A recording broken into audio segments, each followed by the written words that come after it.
സുഹൃത്തുക്കളെ നമസ്കാരം. എനിക്ക് തെങ്ങ് കയറ്റാണ് ജോലി. അങ്ങനെ തെങ്ങ് കയറുന്നതിൻ്റെ ഇടയിൽ അവിടെയുള്ള വീട്ടിലെ വാട്ടർ ടാങ്ക് ഒന്ന് കാണാനിടയായി. ഈ ആൽമരമൊക്കെ മുളച്ച് ഈ ടാങ്കിൻ്റെ അകത്തേക്കൊക്കെ പോയിക്കുന്നു. പിന്നെ ഒരുപാട് പഴക്കമുള്ള ടാങ്കുമാണ്.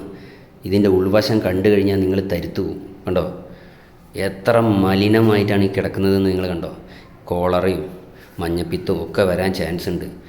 അപ്പോൾ രണ്ടാം നിലേൻ്റെ മേലേക്ക് ഒരു കോണി പോലും വെക്കാതെയാണ് പല ആളുകളും എഞ്ചിനീയർമാരെ കൊണ്ട് വീട് വരെ ഉണ്ടാക്കുന്നത്. ഈ ടാങ്ക് അന്ന് വെച്ച ടാങ്ക് തന്നെയാണ്.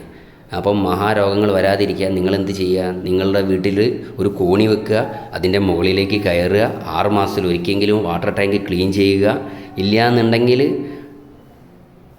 വെറുതെ എവിടെയും കിടന്ന് മരിക്കേണ്ടി വരും. കോളറ വന്നിട്ട് ഇപ്പോൾ 2 പേര് മരിച്ച്. അവരുടെ ഉറവിടം പോലും ആരോഗ്യ വകുപ്പിന് കണ്ടെത്താൻ സാധിച്ചിട്ടില്ല. അത് കണ്ടോ എത്ര വൃത്തിഹീനമാണ് ടാങ്ക് എന്ന്. ഞാൻ തെങ്ങ് കയറാൻ പോകുന്ന വീട്ടിലുള്ള ഒരുവിധ ടാങ്കൊക്കെ ഞാൻ ആളുകൾക്ക് വീഡിയോ എടുത്ത് കാണിച്ചു കൊടുക്കും. ഇങ്ങനെയൊക്കെയാണ് നിങ്ങളുടെ.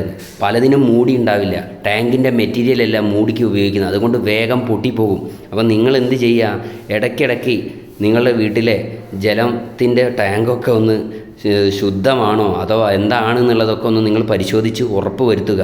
സഹോദരന്മാരെ, ആയുസ് നല്ലപോലെ